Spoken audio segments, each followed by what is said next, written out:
Welcome back. In our last video we talked about the idea of line and using contour line to outline our objects in our still life. We looked at this still life that looked something like this. Here's the photograph of it, and I still have it set up in the room. And what we're going to talk about now is value. Value is the lightness or darkness of an area or object. So if we kind of look at this, you can see right here on this sphere, this side of it is darker and this side of it is lighter. Why? Because my light source is coming this direction from that light that's pinned right on the side. Likewise, on this little cone here, you can see that this left side is lighter and the dark side is on the right. Okay, so value is this part here would have dark value, whereas the side of this cone here has a very light value, and there's many shades of gray in between. All right, then we are going to be using crosshatching. Crosshatching is overlapping lines in different directions to create value and or texture. So value is, like we just said, the lightness or darkness, and texture is just going to make it look interesting rather than just smooth shading. We're going to use crosshatching. So if I flip my paper over and do a little demonstration of crosshatching, it would look something like this. You would be carefully drawing straight or curved lines. You could draw curved lines too.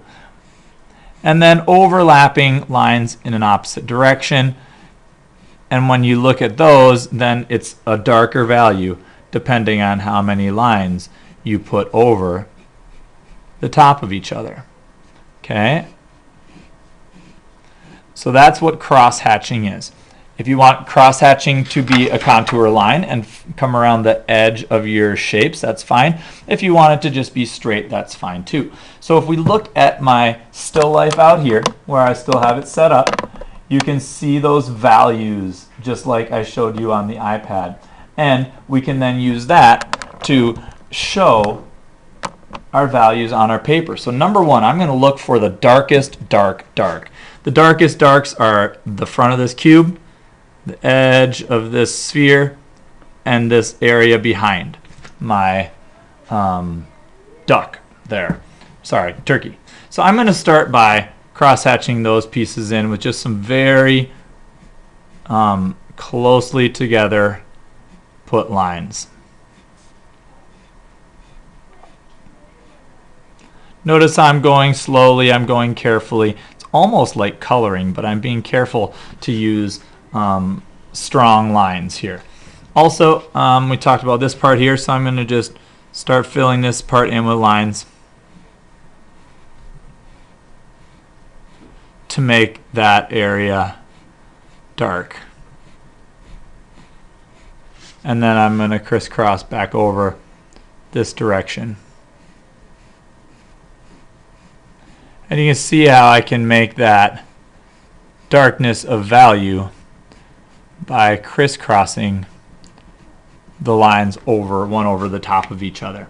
Okay, now we said this ball here, so I'm going to take this and I'm just going to do some curved lines since it's a curved shape to make my values, and then I'm going to curve them back this way to make that area darker. Okay, now I'm going to also do the same thing here on the side of my cone. If we look back at my cone, you can almost see how this edge here is the darkest up at the top, but down here it's a little lighter. So we want to use that to, we're going to just draw kind of a straight line right down here, and I'm going to curve short, strong lines. I'm going to start making them flat right there.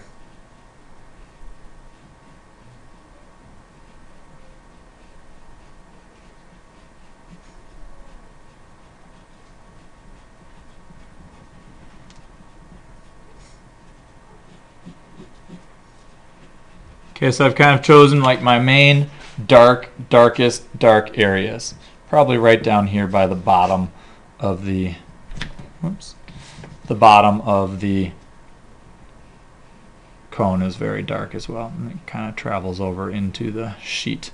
Okay, now that I've got those main darks kind of crisscrossed in, I can go back and crisscross them in a little bit more using my cross-hatching to make the darker value. And then I can start working on some of the medium tones or the grays by filling out the other sections to make them lighter. Okay, so what I'm going to do is I'm going to kind of just work this little area for the final part of this video, and then I'll work the other areas in a secondary video. Okay.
Okay, so I'm going to stop there because I've got most of my darks finished in, and we'll come back in the next video and talk about the medium grays and the highlights.